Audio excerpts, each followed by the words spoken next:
Assalamu alaikum students. This is your fourth lecture of physics. In this lecture we are once again discussing unit number 10, that is simple harmonic motion and waves. In this chapter we are going to discuss properties of waves, reflection, refraction and diffraction. In order to discuss the properties of wave, I am going to refresh your previous knowledge. Once again I am going to tell you about ripple tank, because with the help of ripple tank we are going to discuss all these properties. Ripple tank is a device to produce water waves and to study their characteristics.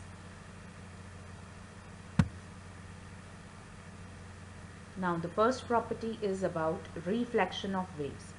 When waves moving in one medium fall on the surface of another medium, they bounce back into the first medium, such that the angle of incident is equals to the angle of reflection. As you can see in the figure that when the incident water wave strikes the barrier, it will reflect back by making certain angle. So this shows the reflection of the wave. In order to discuss the reflection of the wave in detail, I am going to take the example of ripple tank. Now by placing a barrier in a ripple tank, the water wave will reflect from the barrier, and if the barrier is placed at an angle to the wave front, the reflected waves can be seen to obey the laws of reflection. Now you must know what is the word wavefront means. A wavefront is an imaginary surface over which an optical wave has a constant phase. The shape of a wavefront is usually determined by the geometry of the source. Now in simple words, wavefronts are the lines on the surface of the wave joining all the crusts or the points of the vibrating particle which are at the same phase. As you can see that the orange line represents all the crust. This is the line with joining all the crusts of the wave. So this line is known as wavefront. As you can see that a black line indicates the direction of propagation of the wave. So we know from that a wave front is always perpendicular to the direction of propagation of the wave. Now come back to our lecture. Now a wave must obey the laws of reflection in order to reflect. The incident ray, first point, or you may say the first law of reflection, the incident ray, the normal and the reflected ray at the point of incident all lie in the same plane. As you can see in the figure that your incident ray strikes the barrier and it will reflect back, and both the rays lie on the same plane. Similarly, the normal is also placed on the same plane.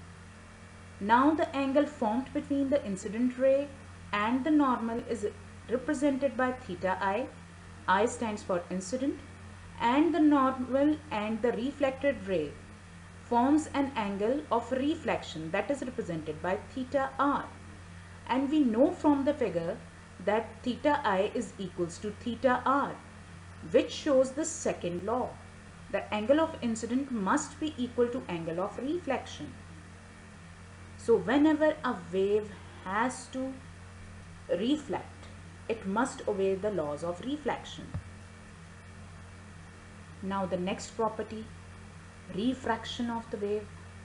When a wave from one medium enters into the second medium at some angle, its direction of travel changes.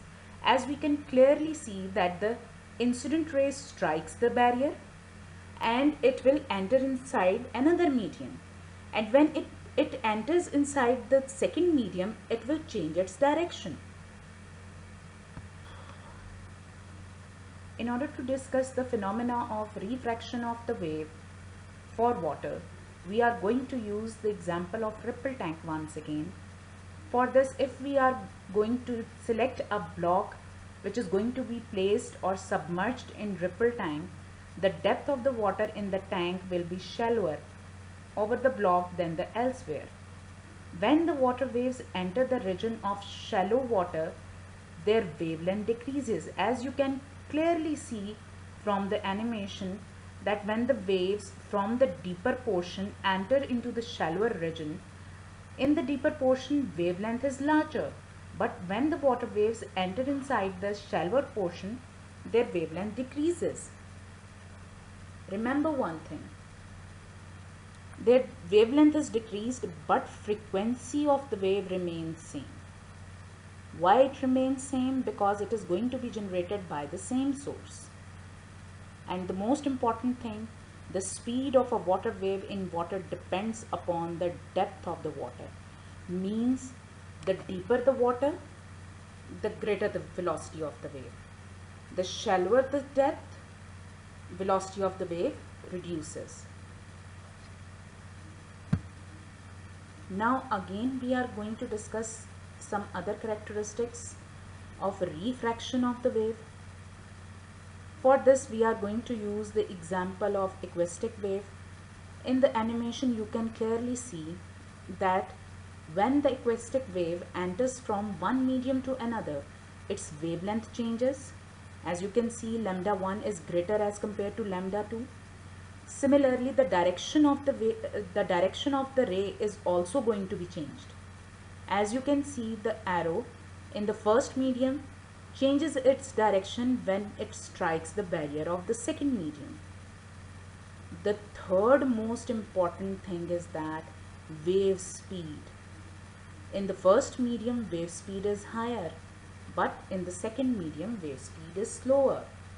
So we have change in direction for the refraction, we have change in wavelength, and then we have change of speed as well. So you have to memorize these three important facts about refraction of wave. Now diffraction of wave, the bending or spreading of a wave around the sharp edges or corners of the obstacle or slits is called diffraction. As you can clearly see in the animation that a straight water wave generates, and when it strikes the slit or obstacle, it will bend around the corner and it will emerge in a semicircular form. This is known as diffraction of the wave. Now in order to discuss diffraction of the wave, we have generally discussed it once again with the help of a ripple tank, that we are going to use a ripple tank and place two obstacles in line in such a way that the separation between them is equal to the wavelength of the water wave. When the straight waves passes through the obstacles, the waves will spread in every direction and change into almost semicircular pattern. As you can see in the animation clearly, that straight waves when strikes or hits the obstacle, it will bend around the corner and emerge on the other hand in a semicircular pattern. So the diffraction of the wave can only be observed clearly if the size of the obstacle or slits is comparable with the wavelength of the wave.